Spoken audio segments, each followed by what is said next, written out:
I met with an infectious disease specialist who told me, here's the truth, your best case scenario is you're going to have chronic pain the rest of your life. He said the worst case is you could die. We talked a lot about the physical healing. You mentioned the first thing you did. You prayed. The Bible, when it talks about healing, Jesus is never saying, hey, eat this and you'll be made well, take this medication, you'll be made well. He says, it's your faith that's healed you, or your belief has healed you. All right, tell us about this new book, Biblio Diet. I truly believe that the Bible is the greatest health book ever written. By far, nothing else even comes close. So what are some of your favorite biblical superfoods? I mean, number one, Dr. Josh Axe, you're on the pod, man, in the flesh. it's great to be here. So Thanks for having me. Of course, anytime. And we're in your lovely studio. Yeah. Thanks for hosting me. Yeah. Well, I love it when you come into town because we get to spend some quality time together. Sometimes go to some, get some good food. So yeah. Let's talk about the food, like the food pro tips in Nashville area. Yeah. Can we talk about that briefly? Like we go to True Food Kitchen. Yeah. Jason Karp just texted me the other day about their new fries. I have to try the True Food Kitchen French fries. Are they using beef tallow or what are they using? I think avocado oil. I don't know for a fact. Makes sense. Yeah. But they're doing amazing. Like people are going crazy for these French fries cooked in good oils. You haven't tried them yet? No. But I did actually order True Food Kitchen 2 days ago. So, okay. I mean, I probably have it at least 2 days. What's a your week. go-to TFK order at the moment? Oh man. So there's a few things I really like there. They have these Korean like sweet potato noodles with the wild salmon. That's what I probably do the most. Probably more than anything, I like their teriyaki bowl. I'm a big salmon person. Every time I almost eat out, I get salmon or fish, and so I do that a lot. My wife loves the burger.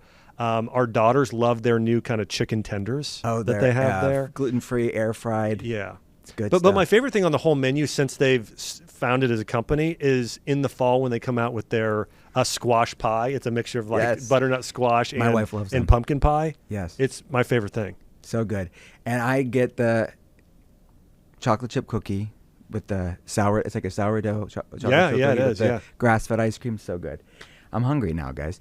All right, and then we love Urban Market too. So, what's your go-to Urban Market, which is a local independent place here? Yeah, so True Food Kitchen is in Nashville. You go about 20 minutes south to Franklin, which is where I live. We've got Urban Market there. And Urban Market has these birria tacos where they kind of simmer this beef, almost like a short rib taco with organic corn tortillas. That's a 10 out of 10 right there. So good. And they actually started off as like an olive oil and vinegar tasting. And then you would get those as gifts. And so they did a lot of olive oil and vinegars from around the world. And then they eventually started doing food, but their salads, their tacos, their grass-fed burgers, all of it, their even pizza is it's all fantastic. I get the buildable typically. It's eggs, which makes sense with the oil now. I get garlic. It was a garlic butter oil. Yeah, I think with avocados, grass-fed steak. What else do I get in there? Onions, sweet potatoes. It's so good. Nashville's kind of become like a food mecca. I mean, it's when I first moved here, this would have been the end of 2007. The food was awful. It was all fried Southern food, just terrible. So many people have moved here to Nashville from California, quite a few from Chicago, New York, and opened restaurants. Now, I mean, I would argue we have, top 5 food cities in the entire United States here in Nashville. I would say that. It's definitely so many options, not just the healthy food, but just good food as a whole. Yeah. Any type of good, high-quality food. So I have so many things I want to talk with you about.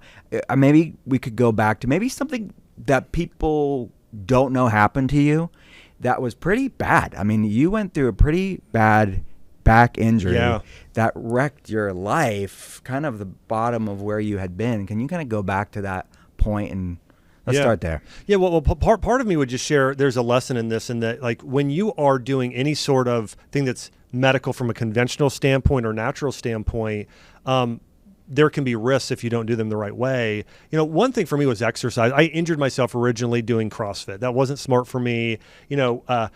Doing Olympic lifts based on time is a bad idea, I think, for most people. Like, I know so many people that have injured themselves just not weightlifting the right way or doing some of those. And not to say you can't be done the right way, but I think it's difficult. So I ended up herniating 2 discs in my low back. And I had pain for years. This was 10 years ago. Yeah. And I went and did so many things.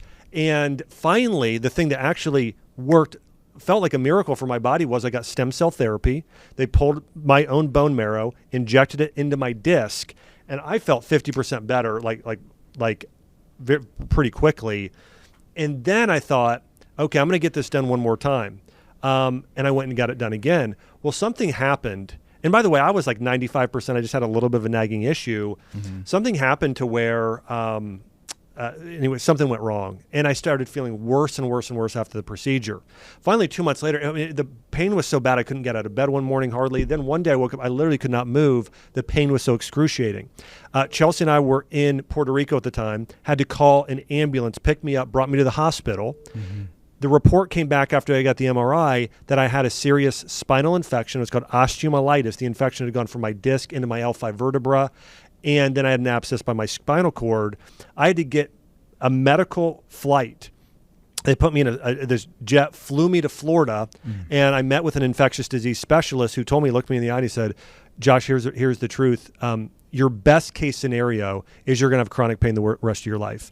He said the worst case is you could die. He said most likely, though, you're going to be permanently disabled from this. They'll probably have to use your spine because this infection looks so bad in your bone. And Will, for me, I mean, you can imagine, I mean, I know you're fit and active like I am, and I went from being able to throw my 2-year-old daughter in the air, in the pool, and doing triathlons and weightlifting and all these things to being told I would possibly be permanently disabled. And I was a wreck for 24 hours. And it's like, so I got that diagnosis. Then I went and did my own research online. I wasn't encouraged. I was more discouraged. And then the one person I knew who had this, they had to have their spine fused. And I spent 24 hours then just in prayer. And I'm like, God, I just really need you. And I just felt desperate. And I felt like God said, just walk with me through this process. And I felt like I was going to be healed. And so I just started doing everything I could. I started getting in a hyperbaric chamber. I got in a hyperbaric chamber almost every day for the first month. And then after that, 3 times a week for 3 months. Okay. There was a study I came across on if you do hyperbaric chamber, your antibiotic time goes down by like 70%. And so what hyperbaric chamber does is sort of push oxygen into the cells, into the deeper areas in the bones, actually can kill off infection, cancer cells, a number of things. But so I did that regularly. I started doing IVs. I did methylene blue. I did silver. My urine was blue for like a month. Looks like you drank some Windex. Oh yeah. I mean, I was doing everything. Which I would not advise. That's right. Red light therapy, all kinds of things. I got an antibiotic. They told me I need to be on for 3 months. I ended up doing 1 month. And just doing everything I can. My diet was pretty much berries and pomegranates, wild salmon, and vegetables. I mean, that was like the base of my diet, a lot of supplements. But I just did everything I could. And I didn't walk, Will, on my own for 10 months. I was in bed for 10 months and then another 2 months on a walker. So I didn't walk on my own for a year. I mean, crazy. And I obviously knew you through that time. Saw pictures. I wasn't with you so much physically at that time. You were living in Puerto Rico pretty much most of the time at that point. Yeah, I was. I was in Florida for that 3 months of treatment and then went back. And the only thing I could do outside of being on my back in bed, I couldn't even sit up in a wheelchair. So I was literally on my back. Is after about 3 months, I was able to crawl to a pool. So I could crawl in. If I got in a pool without gravity, I was able to get upright. So I would spend 2 hours in the pool a day, just started doing the therapy. Yeah. And then I just continued to and the other big thing was prayer. I had some amazing people praying for me, everyone from John and Lisa Bevere to Jordan Rubin to Heidi Baker, my wife, my father-in-law. We were just, praying daily and just believing for a miracle and believing for healing. And I just kept getting better and better and better. There were ups and downs. Yeah. And today I'm 100% again. That's amazing. Yeah, 100%. So what the doctors that said you're going to be severely disabled, you're going to have fusion. Have you been able to see them since then, like to check up, follow up? I didn't check back in with them after the initial antibiotics. Now there's an orthopedic. Now I am seeing another doctor who's a friend of mine who's an amazing orthopedist. His name's Ethan Callum. He's the orthopedist for the Tennessee Titans, does a lot of regenerative medicine therapies with stem cells. So I've seen him and gotten regular MRIs and checkups. Another guy, Dr. Brian Scheipel. So I have had regular MRIs. The amazing thing is my MRI looks so much better after getting after everything I did, that the that the orthopedist has been showing my post MRIs at his lectures around the country on the changes, because my disc height increased. They said, we've never seen this sort of healing with this sort of issue. So you actually saw disc height changes. Do you feel like if you had to, do you think it was a cumulative thing of this entourage effect of all the things you were doing? Was it one that you thought was the biggest needle mover of the protocol? Well, I would answer both to that. I mean, I think you and I both believe this when it comes to holistic medicine. Yeah. Like when we see patients today, we always do full protocols. And I know you're the same thing. It's like, okay, we're going to do diet. We're going to do supplements. We're going to do holistic treatments. We're also going to advise you in your emotional life, spiritual life, how to reduce stress, right? And we're going to, so I'm a big believer. This is how my mom cured cancer naturally. It was a full-on protocol of everything we could possibly do to heal. So I do think that is the key thing with anybody looking to reverse a condition. However, and that doesn't mean you have to do everything, but it does mean that gives you your best chance of 100%, your best odds of healing. The biggest thing that made a difference, I do think, probably if I'm ranking number one, what I noticed the difference was actually getting stem cell after that again. So I did stem cell therapy. But the other things I will mention, I did peptide therapy, BPC-157, TB-500, and GHK-Cu, this blend of this sort of regenerative blend. Yeah. I noticed a pretty significant difference taking that blend. Yeah. And the other thing was, I had really bad patterns. I'll give you an example of this. And a lot of people are going to relate to this. When I was in high school, I played soccer and ran track, and I had my strength training coach, and he taught me when I do a squat to never let my knees go over my toes, right? Yeah. And to bend my back. And one thing I didn't realize is he created, like, I'm not necessarily just blaming him alone. Some of it was probably injuries and a number of things, but I was taught really bad weightlifting patterns in high school. There's so many people like this. And I started learning that those patterns were putting a lot of extra strain on my spinal discs, like anytime I did a squat or deadlift. And so I started working with a trainer named Stephen Shin out of St. Louis, and started going through how to change my movement patterns with certain exercises. And that made a radical difference as well. So I would say those are three things that I noticed a massive, massive difference with. Amazing. So that initial spinal infection came from, because you had herniated disc from past injury, you were getting stem cell therapy. And for people that don't know, like, you were in Mexico for that, right? Or, well, no, that was I did go to Grand Cayman Islands. By the way, this is the most well-known and largest stem cell company in the United States. So, so this isn't like some random thing. Yeah. And that was from my bone marrow. The stem cells I get now are actually from umbilical cord tissue that are then cultured. They're the strongest stem cells you can have.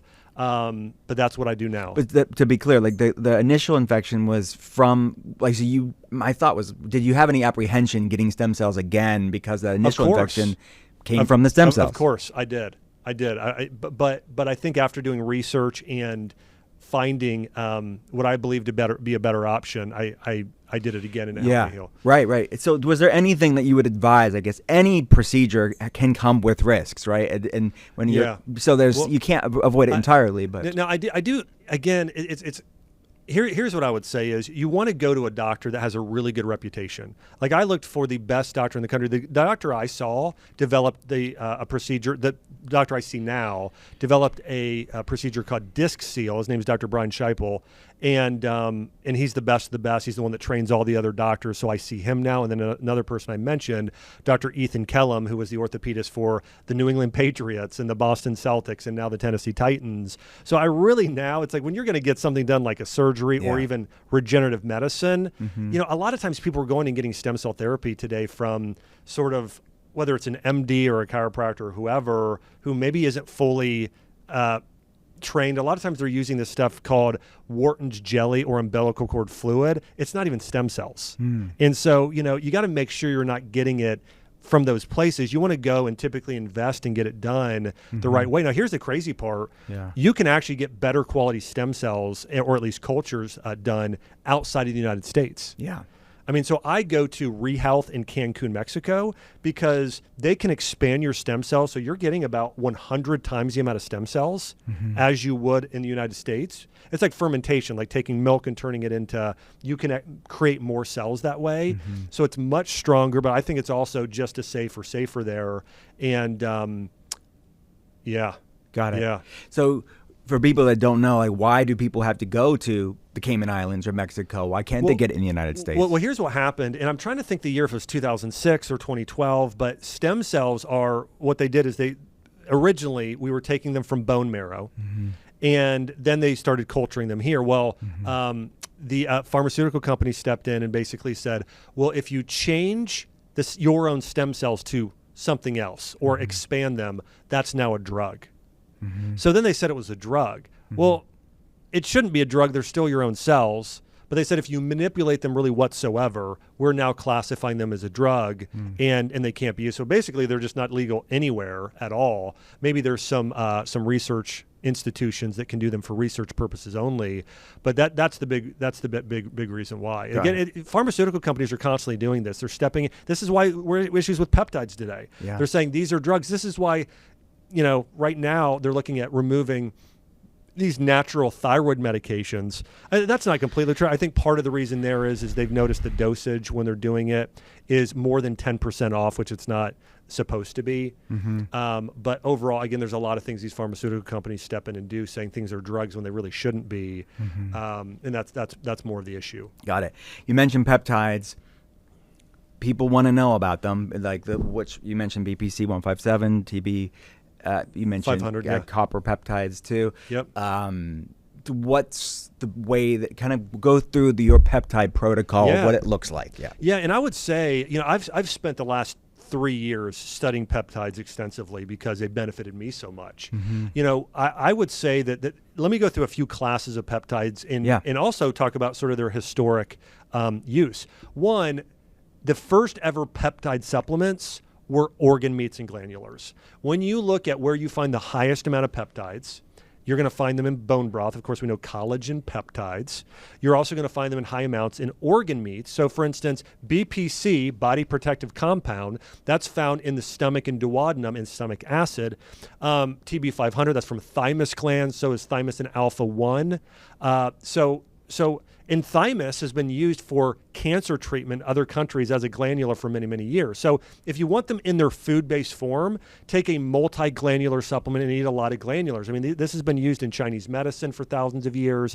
And then there was a doctor in Russia who started creating peptides based on what you'd find in organs. And so there's Ovigen, which is the ovary peptide, this thyrogen, which is the thyroid peptide. And so there's a lot of these different, those are actually called bioregulators. They're typically 4 to 6 strands of peptides. They're shorter chain peptides. By the way, just some other peptides people probably don't realize are peptides. Creatine, that's a peptide. Glutathione, that's a tripeptide. They're both tripeptides. And so, but I would say if somebody wants to reverse an injury, BPC-157 is number 1, TB-500 is number 2, GHK-Cu is number 3, and taking those 3 together helps the most with sort of this tissue healing and regeneration of any issue, especially for inflammatory bowel disease. It's amazing. Back pain, if you tore your ACL and want to support healing injury. I had a high school athlete recently, they tore their ACL. We put them on a 6-week protocol, and they noticed a big difference in healing more quickly. There are mitochondrial peptides, 3 most popular being SS31, MOTC for mitochondria, and OSO1. These have been shown to help create mitobiogenesis, and so creating more mitochondria, lots of healing benefits there. I mean, really, there are peptides for almost every condition you can think of. A lot of men are doing them to support testosterone, like sermorelin and tesamorelin. Those are great as well. So I think if people were going to asking me, what is your biggest bet on the future over the next 5 to 10 years of what area of I guess, medicine, both functional medicine and conventional, we're going to see explode? It's going to be peptide therapy. Yeah, because they're working on your body's own biochemistry innately, right? I mean, they're an enhancer of it. Yeah, well, one of the things that basically peptides are doing is they're chemical messengers when these peptides are telling your body you need to repair, or giving your hormones or certain things that your body needs in order to create the hormones to repair. So, but really, in part, they're increasing your cellular communication, which is really a big part of healing. Yeah. One other one I would add that I've seen great success with inflammation, specifically for telehealth patients with gut inflammation, autoimmunity, is that BPC-157, which you mentioned, combining it with KPV as well, as one other one that you didn't mention that would be in this sort of family of things that we've seen great success with. Yeah. Okay, so injection, oral, people want to know what's the protocol look like? Yeah, so the highest absorption rate is going to be with a subcutaneous injection. Okay, so you're going to take an insulin needle with these peptides with a little bit of fluid and put them in your area. Typically, you put an area of fat. It's typically your, right here in your midsection around your belly, right to the right or left of your belly button, or your love handles or butt, right? So wherever you have a little bit of fat, you'd inject them there. And most peptides, this isn't true for all of them, you'll do a 6-week cycle on and then 4 to 6 week cycle off, and typically 5 days a week of the 7 days, or at least you'll do those for a lot of those regenerative peptides. And by the way, it is different for every peptide. There's one for sleep I really like called epitalin, and that you typically do for 20 days, 3 times a year in total. So really typically 50 to 60 total days a year. So you tend to not do them every single day. And you typically cycle on and off them. The next best to subcutaneous, we're going to start seeing this in the future, are nanoliposomal peptides. When you surround these peptides in certain types of, things like phosphatidylcholine and other things that help you absorb them better, that's really powerful as well. So I would say if people are going to take them orally, nanoliposomal is great. And then some are absorbed orally and some just aren't. BPC-157 is absorbed pretty well orally, partly because it's created by your own body and your stomach acid. Yeah. I mean, that's naturally occurring, versus some of the others are not absorbed very well orally, and so you'd need to do them subcutaneous. But it really matters. It depends on the peptide. And then some, not very many, but like for topical skin issues, inflammatory skin issues, like copper peptides can be used topically. Amazing. Too. Exactly. Yeah. Okay, so are there any drawbacks? Are there any things that people should look out for, or people that shouldn't do peptides? In terms of the research we currently have, I have not seen anything negative. I mean, I think for the most part, if you think about it like this, they functions more like a protein or a nutrient, to where if you get too much, your body just can't use it. Like, you only have so many receptor sites to be able to use so much. So basically you would just stop noticing a difference. Got it. And then obviously this goes with everything. And by the way, it's not to say you couldn't overdo it. Okay? Right. You can overdo things. Don't be overdosing this. But it would be more. It's not like overdoing a drug. It's very different. We're talking about proper dose. Like, context matters around this. Yeah. And obviously, as with anything, purity matters, right? You want to make sure you're getting something that's third-party tested quality, transparency, all of that stuff. That goes without saying, hopefully. Okay, so this is going to be helpful for people. And we can't talk about peptides without talking about the Beyonce of peptides, semaglutide. People don't even know it is a peptide. Yeah. But what do you think of that, GLP-1 agonists? Well, I think, by the way, you said this recently. We're writing a book together. We haven't even talked about that This is the first time I'm talking about it on the podcast. So we're co-authoring a book, and you had said something on one of our calls that we were working on as we were writing this book was, it's the dosage determines the medicine or the poison. Yeah. And so I think that's true with semaglutide. I think that, a lot of people now, I shouldn't say a lot of people, a few smarter doctors are doing more micro dosing, doing what's more probably normal for the body. And also with that, coupling it with high protein and weightlifting and a number of other things. And I think that's generally okay. I think that's probably a fine dosage and people can get away with it. Overall, this what I would call ultra high dosing of GLP-1, we know that there's a study showing it could cause you to lose 14%. It could cause you to lose up to 40% of the weight lost is from muscle mass. Right. One study showed almost 50% muscle loss. So overall, one researcher said this: if you lose weight with semaglutide, and I want to say if you lose about 20 pounds, you're aging yourself about 20 years or something like that. Yeah. I just had this happen last week. My grandmother, she's 96 years old, about to turn 97, just fell and broke her hip. And it's going to be really hard. We'll see how she recovers. She's a very resilient person, but she broke her hip, and this is a big killer in a lot of elderly, women specifically. And but again, it's because she's frail. She's lost so much muscle, and so muscle is a longevity organ. We know our friend Gabrielle Lyons talks about that. So I think that for so many people, what you do not want to lose muscle. Muscle regulates your blood sugar. It is important for strength, confidence. I mean, a number of things. So all these people out there using, GLP-1, I don't think they fully realize how much muscle they're losing. The other thing is they'll say, well, a few of them, maybe they're eating more protein and maybe they're doing more weight training. You're still losing more than you should. So it's not the best way. And there are certain probiotics. There's fiber, there's protein. There are other things that can cause your body to create more GLP-1, and that's a much, much better option. It's like the shortcut will never get you ahead in life. You will pay for it at some point. Yeah, well said.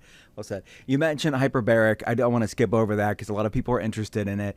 Is that something that you go to a clinic? You can get, I know, like for telehealth patients, I can get like a certain smaller ones in people's homes. They can even rent them, lease them, or buy them. What did you do? Like, what was the best hyperbaric protocol? Yeah, well, for me, with what I had going on, I really wanted to get in a hard chamber. Yeah. And so I went to a place and I, bought packages and I got in. I mean, I had a medical van. They put me on a gurney and they carried me in and laid me on the table for the 3 months, about almost every day. Wow. So I got in there and did that. But yeah, I went in and got in a hard chamber for 2 hours, almost every day. Okay. Because the hard chambers, you can get to a higher level. Yeah, I was at around 2.5 ATA, and that's a very, very strong pressure. The home units typically get up to about 1.3 ATA, which might seem like half of 2.5 or 6, but it's actually way, way less, maybe 40 or 50 times less. That's not super, I'm not exactly sure on that, but I think it's close to that. Yeah, significantly less. So those hard chambers are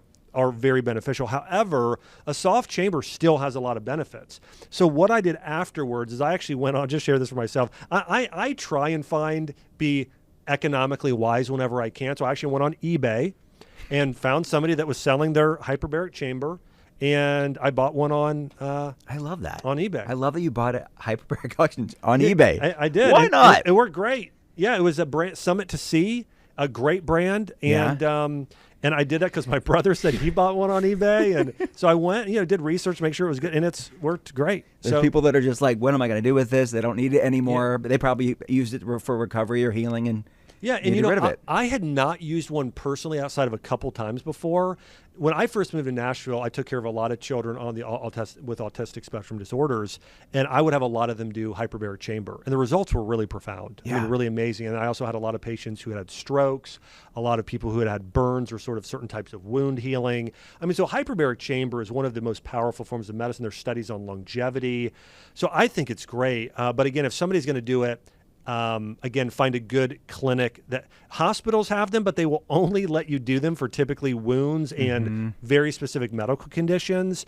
But you can find functional medicine clinics that have them, but also if you really need it long term, you can buy a soft home unit. OxyHealth's a great company.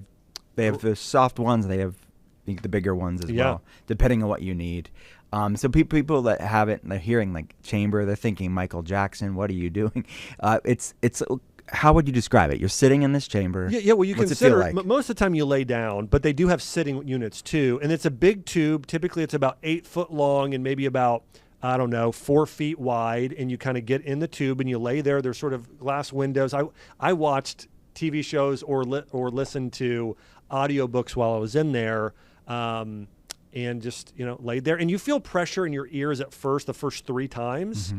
And then after that, I never felt any sort of pressure again. It's kind of like when you're flying in an airplane. There's that pressure change. That's what it feels like. It's like you're ascending in an airplane. That sort of ear-popping pressure feeling. Yeah. Pressure changes. But, and I was just so convinced after reading the studies on it. I mean, driving, Otto Warburg said this many years ago that, cancer and certain diseases cannot thrive in an oxygenated environment. So when you're able to drive that much oxygen into your cell, there's so many benefits for your mitochondria. There's so many benefits for the cell membrane and just killing off infections. I do this a lot of times. I recommend it for patients that have had mold toxicity or other types of, co-infections like Lyme. Yeah. It's another great treatment there too. 100%. I see so much success with people, and even the home units with the less powerful pressure is brain fog, fatigue, chronic Lyme, mold toxicity, autoimmunity. So much great success. Yeah. Whatever you can get access to. Okay, your injury. We talked a lot about the physical healing. You mentioned the first thing you did before anything else. You prayed. Yeah. I can't imagine what that was like, what was going through your brain. Like, why me? My life. I have little kid. What am I going to do? Yeah. I had never felt so desperate and hopeless. Actually, I'll say this: I had never felt hopeless before. I had never felt despair before, ever. And I had felt that. I felt like maybe thoughts would creep in, like my life's over, things like that. I mean, after that diagnosis and seeing the MRI myself and what was happening there, and then I just really had to anchor in and spend time in prayer.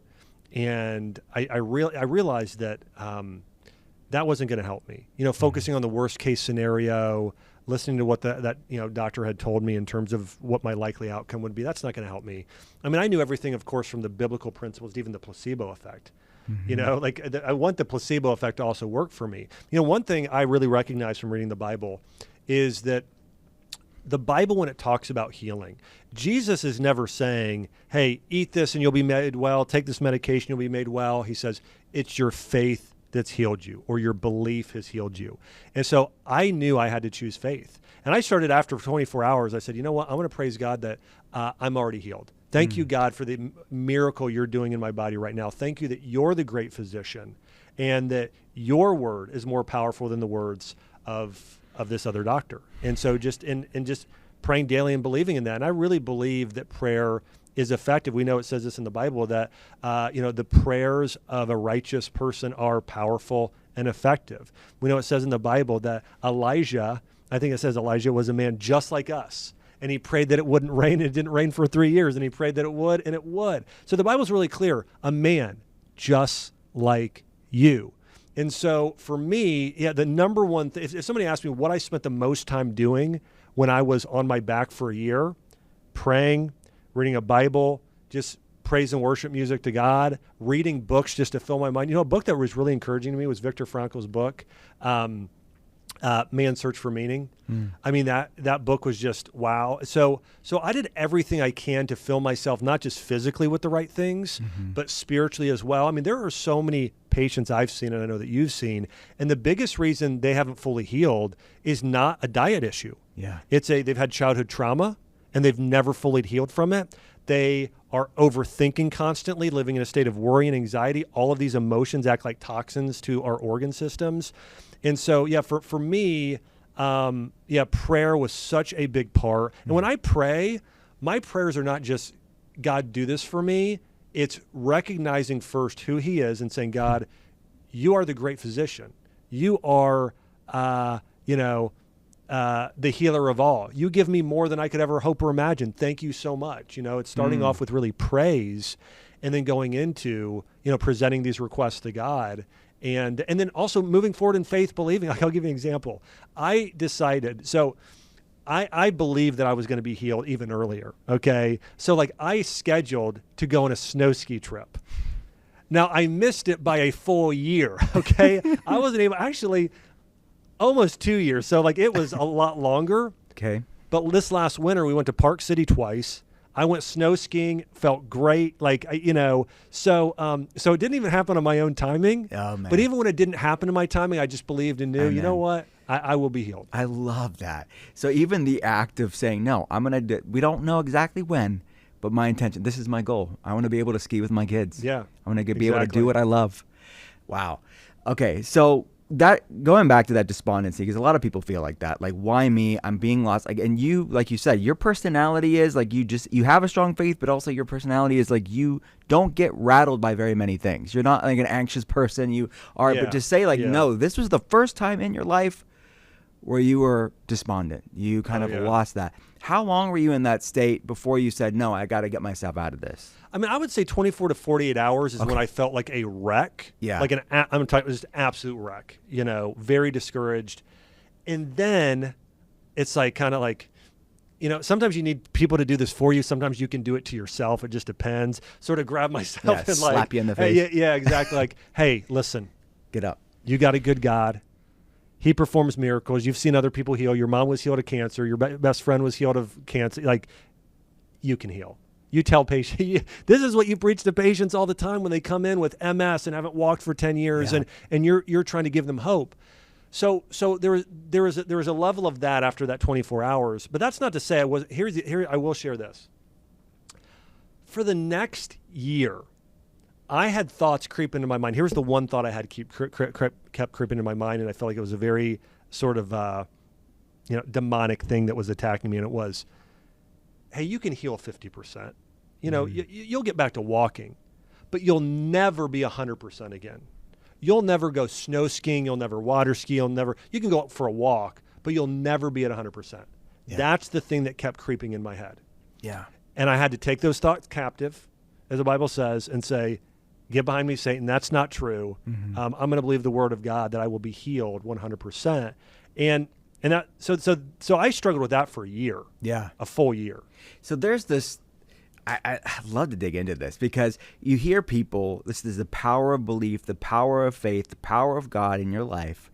And then you hear people today, whenever someone talks positively, the critique, the judgment on social media is that's toxic positivity. Well, a lot of people on the other side of healing, before you were healed, they could look at what you were at, bedridden, not being able to walk, as being there. Josh is being having toxic positivity. Sure. What's your thought about that concept? Well, let me say this. I know people that have a level of toxic positivity, and here's the difference, the way that I see it. Toxic positivity is living in a state of unawareness. It's saying everything's perfect, everything's wonderful. I've kind of swept this childhood trauma or these other things under the rug, and they don't exist, and everything's like, and I'm going to be positive no matter what. I think for me, I was like, Lord, I'm broken. There's no hope, but you work miracles. So I think for me, it was very much this. I think I was totally aware that the odds were not in my favor, but I have a God that beats the odds all the time. Yeah. So I would say that's the a perfect answer. I think that distinction is clear, is that sort of true, brutal honesty, but despite all that, this will happen. Yeah. You know, this can happen, right? Well, and we know this too, even mentally. Like if somebody has an addiction or somebody has a health problem, one of the first step is admitting there's a problem and understanding there's a brokenness, there's an issue, there's that. So, you know, that's an important first step. Yeah. Okay. So what do you say to somebody that's like, all right, I'm here with you, Josh. Like and they see you're healing, they see so many other people's healing, but they're not seeing it in their life. Yeah. You know, and they haven't been healed yet. They haven't seen the changes. What would you say to someone in that state, of someone that maybe may not see it fully? And I think there's a few things to think about here. Number one, God's ways are not our ways. His ways are above our ways. I mean, there's a chance I would have never. I mean, you know, God could have chosen to leave me in the state I was in, and maybe have a surgery, and maybe be disabled, not a walk, and those things. And if I would have been in that state, I still hope, and my intention right now would still be that I would glorify God, because you know, God uses all things for the good of those who love him, for those who are called according to his purposes. So for me, I do think, I think about, and I forget his name. I've seen him at a personal growth event. He I think his name is Nick, right? He doesn't have arms or legs. Yes. Yeah. And what an inspiring person. You know how many people he's inspiring? And I think if we view the world like this, you know, C.S. Lewis says this: the people that make the biggest impact in this life are the people that think the most about the next life. You know, beautiful. And I think if you kind of consider our time here on Earth like it's a speck of sand on an endless timeline, and you kind of know, you know what, like I have been through the hardest things here, but if I do the right things here, the good things here, there will be crowns and rewards in heaven. There will be eternal rewards. So I think there's an element of that as well, of understanding that. Here's another thing. Some things take way longer than we want. Like I mentioned, I'm rethinking this now. It was 2 years. I had to go to snow ski. It wasn't even that winter or the next winter. It was the next winter when I was able to do that. So it took me 2 years longer than I was praying for. And then I read about people in the Bible. Moses, they wandered in the desert for 40 years before they finally got to the promised land. 40 years. Yeah. So sometimes it takes longer. But the Bible doesn't say to stop. The Bible said, no, move forward in faith, and your faith will make you well. You know, so I would say that that's something to consider too. Is that it's our timing is not God's timing. Yeah. And sometimes God does things that we don't necessarily agree with or don't understand. But I think we're called to trust him anyways. Yeah. I think there's a powerful lesson there when I talked to Bobby Kennedy about not a physical healing, but an answered prayer. He prayed for years. God used me to help the children of America. And it took years of quote unquote unanswered prayers. He just showed up and prayed, and it took him, I forget how many years he said. It was a lot of years. Can I say, it was probably 30, 40 years he was praying. Yeah. You know what's crazy about Bobby Kennedy? I mean, I think that he has probably been, his reputation has been defamed more than anyone else I can think of. Yeah. Name somebody else who for 30, 40 years. Like 95% negative press, something like that. Yeah. And he had to feel at times just like, you know what? What's the point? And now to be in the position he's in, that's a total miraculous story. And I think it's a testament to what you're saying. What Bobby said is like, okay, you could say what's not happening on my timeline. Well, God's not hearing me, right? But that goal still happened. It just was a different timeline than what you, with your finite thinking, could perceive. You know, I had to have a really sort of change in my mindset, and I think this is important for people healing or accomplishing anything, to where I wanted to see myself as the victim. Like the thoughts for me were, why did I get this done? This doctor did this incorrectly. How could this? Like I looked up the chances. It's like almost it was like 1 in 500,000. Wow. Like something like this could happen. And I'm like, and I wanted to live in that state, but I chose not to live in that state. Instead it was, man, how can I use this? One other thing I'll just share with you. Like I had my daughter who was watching me go through this when she was 3 years old and 4 years old, my daughter Arwen. And one of the thoughts I had at the time was, because it's like I wanted to complain, you know, and I thought, I am going to bear my suffering nobly and show her how to walk through a trial and try and be a testament to my family and to others who see me in that way too, you know. So because sometimes we don't just do things for ourselves. We do them for, you know, for others. Wow. It would be so easy to complain. I've seen videos of you during that time, and I'm talking about muscle. You lost like it all. 40 some pounds. Yeah, I wasted away to not just bones. Yeah. I mean, it was. Now you're back to Superman. You're back. I'm trying. Man. I'm still, you know, it's so funny. When I was in my 20s, I mean, I would put on, you know, muscle so easily. I'm in my mid 40s now, and you're still doing it's a little harder. I can still do it. It's a little harder. All right, tell us about this new book, Biblio Diet. It's really exciting. Yeah, well, you know, I mean, I think this is one of the things that came out of that trial. I think that, you know, I became so intent on just the Word of God. And I truly believe that the Bible is the greatest health book ever written. By far, nothing else even comes close. I mean, the Bible talks about what to do if you're sick. Prayer. It talks about essential oils. It gives dietary advice. It talks about regenerative agriculture. Yeah. Farming. I mean, you know, sanitation. Yeah. How to get rid of mold. All kinds of stuff. Yeah. So, you know, I really dug in. And what's amazing is Jordan Rubin dug in, one of my closest friends, and we had talked about writing this book years ago, and it was like, well, now's the time. And a lot of people follow a paleo diet. And here's the reality. A paleo diet is based on this evolutionary idea that we came from amoebas to monkey to man, which is disproven. It's not true. Versus that there is a divine creator that created us as his children, right? It's a very, very different way of seeing the world.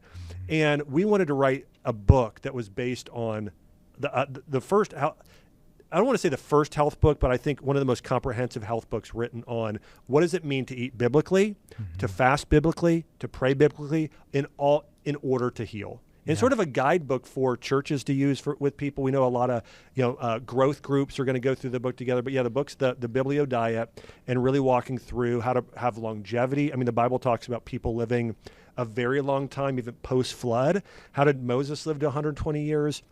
So we go through that in the book. But I think I'm really, really proud of it, because we've had so many pastors, Craig Groeschel, and I mentioned Joyce Meyer, and just loads of pastors who have just said, this is an awesome book, and they're going to use it with their church congregations and whatnot. So it's, it's really a diet and a whole health plan and healing plan based on Bible. One example in the book is we go through how we prayed for healing. Like, I think that's important. Like in What's the Bible, what does it look like to pray for healing? And there's several things there, but one thing I mentioned was not just asking, but praising God, taking those steps of faith. And there's also Bible verses about, if you're sick, have the elders of the church, have them lay their hands on you and pray for healing. I think we lost this art through COVID, of laying our hands on one another in a positive way. Yeah, they're in a fist bumping now, and it's not the same. Exactly. Versus, we know oxytocin levels are likely down because of this as well. But I think there's something really healing that happens by actually placing your hands on somebody's shoulder and praying for them. Yeah. So what are some of your favorite biblical superfoods? Yeah. I mean, number one I'm going to mention here is pomegranate. Pomegranate's got this really amazing compound called allegic acid. And it can convert into something called urolithin A via your gut microbes. And urolithin A, there's studies on it showing it to be one of the ultimate mitochondrial healers. We know our mitochondria are sort of the engines of our cells. They create ATP and energy for our whole body. I think this is a key factor in people with hypothyroidism, chronic fatigue syndrome, low testosterone, chronic infections when they're not healing, even cancer. Yeah. So that's one of my favorite foods. I mean, extra virgin olive oil. I mean, whether somebody is on almost no matter where somebody's at from the dietary standpoint, almost everybody agrees that extra virgin olive oil is the best oil. Yeah. Some people are like beef tallow and butter is bad. Other people are like stay away from all seed oils. Extra virgin olive oil is amazing. Here's some other surprising ones the Bible talks about. Red meat. We know today a lot of people say red meat isn't great. When you look at, there's something called Solomon's Provisions where he goes through the top foods Solomon ate. It's like, beef, lamb, goat, elk, and then wild game. And so he was eating a lot of red meat. He's the wisest person to ever live along with Jesus. So pomegranates, figs, extra virgin olive oil, raw milk, and red meat. Those are any locusts on the menu? You know what? I would say honey at least. I mean, honey is What's your favorite type of honey? I'll say this. I use a fair amount of Manuka honey. Yeah. But I probably prefer the flavor of, like, what I do the most is we have a farmer's market here and a local beekeeper, and they make honeycomb. So for me, if I do cream of rice or oatmeal in the morning, or I'm just trying to do a little bit of honey like around a workout, I love honeycomb. I don't know. I love the texture of the actual comb. So I get local honeycomb, and I'm trying to think if it's orange blossom or what it is exactly, but it's a farmer here in Franklin, Tennessee. Amazing. So fasting from a biblical perspective, how does the modern biohacker, where do they go wrong? Well, this is where, by the way, I do want to reference that my, one of my closest friends, Jordan Rubin, and I probably differ a little bit in fasting, even though we've read the Bible and studied theology and in church history a very similar way. Yeah. The way that the early church fasted and the Jewish people is they would do either 1 or 2 days a week. In the church, early church fathers, it was either Wednesdays, Fridays, or both days. And they would fast breakfast, lunch, and they would only eat dinner. Okay. But many of them would take one day, either a Wednesday or a Friday, and fast 1 day a week, and only eat dinner. And either there was 2 references, either eat at 3 o'clock or at sundown. were the references. And I actually think that's the best way to fast. I think for a lot of people, I don't think it's ideal to fast every day. Now, let me say this. I think there's a difference between doing a 4-hour eating window and even, let's say, like a 10-hour eating window. Like for most of my patients, especially women with thyroid issues or hormone imbalance or somebody we're looking to regenerate and heal their body, I want to get 3 meals in. And so maybe it's at 9 o'clock and 1 o'clock and 5 o'clock, and there's a 4-hour space, so you're still getting 3 meals in, but maybe that's only a 9-hour eating window. That's fine, and I think that's good for a lot of people, is narrowing the eating window. But I think for a lot of people, we need to put on more muscle. And so if somebody's eating correctly, I typically don't have them do intermittent fasting, or it's just a narrowed eating window. But I do think taking 1 day a week in fasting has tremendous benefits, and also doing it seasonally as a spiritual practice and a health practice maybe a few times a year, like the Jews did, or like certain Catholics or Orthodox or some Protestant denominations do around Lent, and those sort of things are doing a Daniel fast. So I do think that fasting has its benefits. Now, Jordan is a big benefit as a big believer in intermittent fasting and really doing a 4-hour eating window or an 8-hour eating just sometimes once a day or twice a day. And I think some body types do well with that. I think men that are pretty anabolic can do pretty well with it. So to me, this really is as you and I talk about a lot of times, it's really a personal nutrition issue. I think some people thrive on doing that type of intermittent fasting, but I found in the patients that I work with, these are people that are sick. I think a lot of them don't do that well, especially hormonal issues with that type of too much fasting. Yeah, right. Okay, so this book, Biblio Diet, if you're not Jewish, if you're not a Christian, is this book for them too? Well, I would say this. We go through the Bible, whether you're religious or not, has so much wisdom. Yeah. I mean, absolutely incredible wisdom. I would compare it to even a much greater degree, because it's divinely inspired, to Chinese medicine or Ayurveda. If you want to learn about those things, why not learn what the Bible talks about in terms of certain foods? Like let me give you an example. Like we go through in the book the scientific research and the biblical evidence of eating pork and shellfish. Okay. Yeah. Science today shows that pork is the #1 carrier of parasites in the world. Shrimp is the dirtiest food in all of the sea.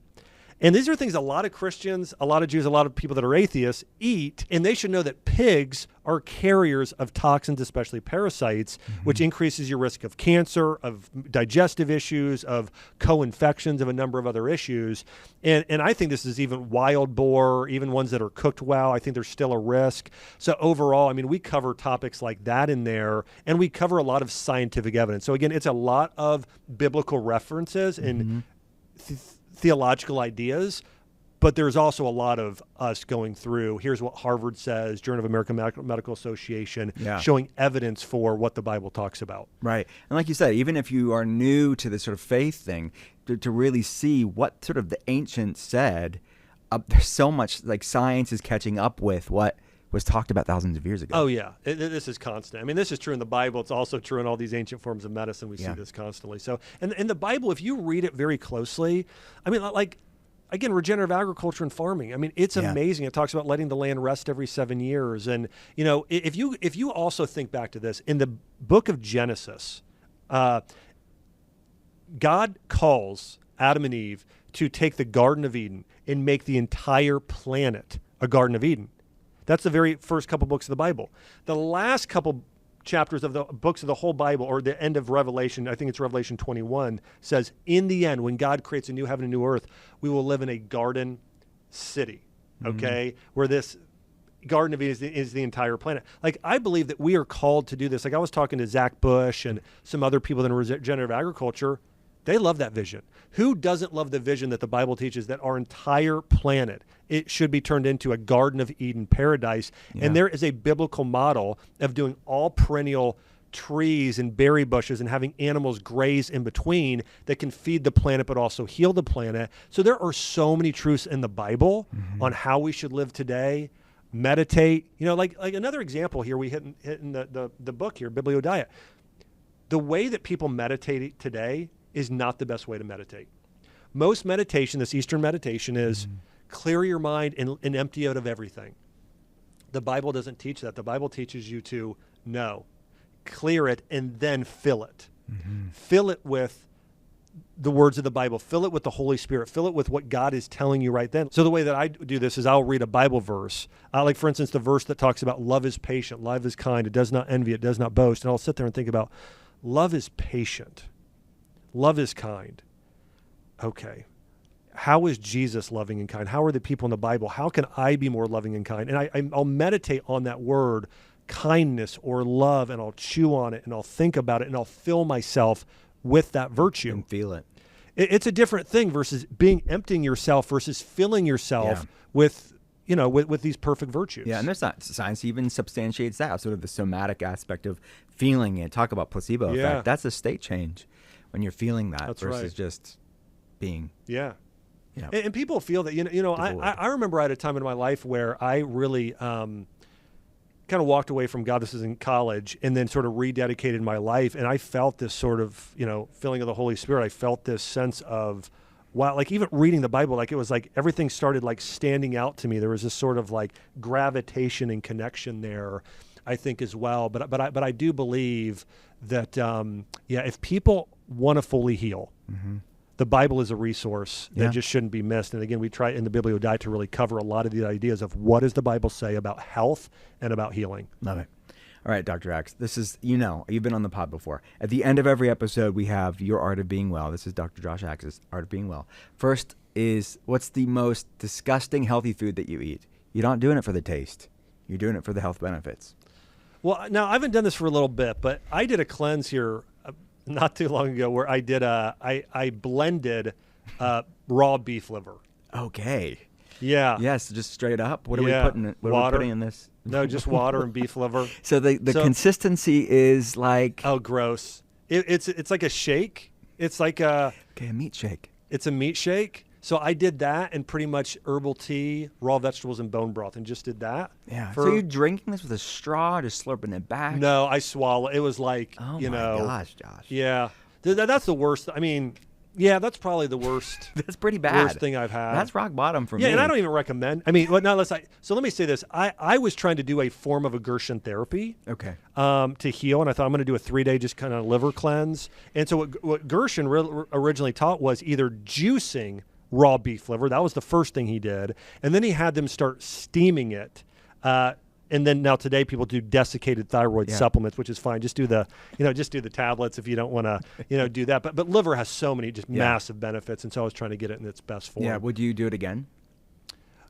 If I had a health crisis. So you really felt like it was a definitely helpful for your healing process. Yeah. Amazing. What do you take supplements? And if so, what are 2 lesser known, more out of the box things that people should know about? Yeah. I take a lot of supplements, like quite a few. I have I got quite a few. I have a magnesium supplement that's made from spirulina, and it's got vitamin D, magnesium, and K2 in it. It's the most amazing. I mean, when people say things are food-based, like magnesium glycinate, even though I recommend it sometimes, it's not a food-based magnesium. Spirulina, this has you can give it a shout 18 out. amino acids attached. You can give it a shout out.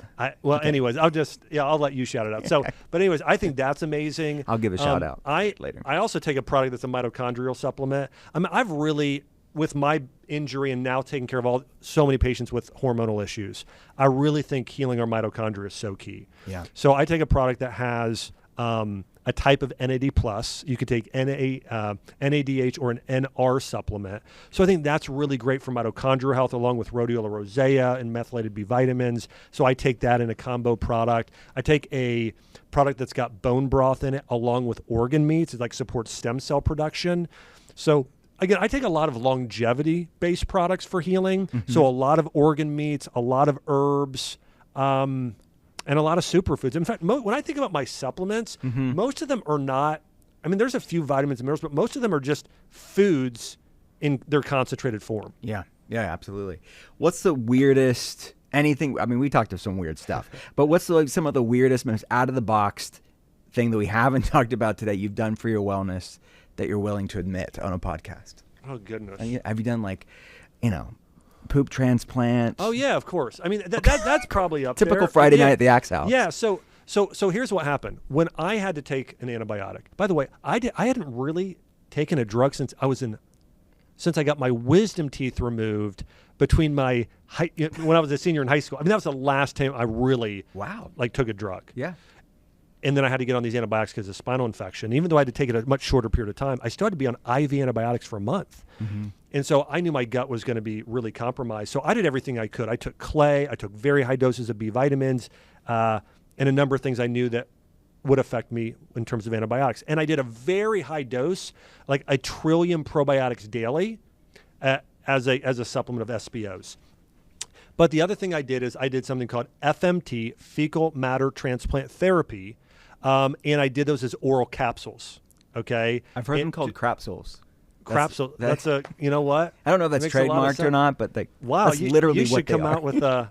Well, that's a great idea. I thought we were going to come up with a crapsule. By the way, I know Jordan Rubin's in the next room. I hear him laughing in the background. This is totally his type I've of talked about crapsules totally with Rubin. This is his totally his sense of humor. So, I did that. I did in fact, Jordan and I worked together on like a gut healing protocol. Actually, I talked to Jordan and another, an MD named Gezagoli, and we put together like the ultimate gut healing protocol for, that someone could do for IBD or post antibiotics. And I did that religiously for a year. Because when people take probiotics today, a lot of times people take 5 billion, 10 billion, maybe even 50 or 100. Mm-hmm. I took 1 trillion daily. Mm-hmm. So ultra high dose. And that's what a lot of people need. Most people have at least that many. Most people have probably between 30 and 100 trillion microorganisms in their gut. Mm-hmm. And so if you're taking 5 billion or 10 or even 20 billion, that doesn't scratch the surface. A lot of people need you have trillions in your gut. Sometimes you need to supplement with trillions. Yeah. So most people that need to heal should do much higher doses of probiotics than they are. So I did a combination of that high dose trillion probiotic and then the FMT as well. Love it. Where do people go to get the book, learn about all the stuff you're doing? Yeah. Well, they can get the book on Amazon.com. It's in bookstores nationwide all over the place. By the way, we've been so encouraged because the popularity of the book, the amount of pastors and well-known people that are already reading it and recommending it has been so encouraging. So the book's called The Biblio Diet. It's about the healing secrets of the Bible, how to conquer cancer, reverse autoimmune disease, IBD, and also how to promote longevity, even if you're well. So again, the bookstore is nationwide, or go to Amazon.com. And then my podcast, the Dr. Josh Axe Show, is a great place where I cover a lot of these topics, healing naturally in depth. Of course, you've been on the show quite often there as well. But I'd say those are the two big things. And of course, I'm on social media like Instagram, post there a lot. But I'd say the big things are the book and the podcast. My friend, thanks for coming on. Anything we talked about, guys, will be in the show notes. All the things we kind of discussed, check it out in the show notes at drwillcole.com. My friend, thanks for coming on. Me. Thanks for coming on.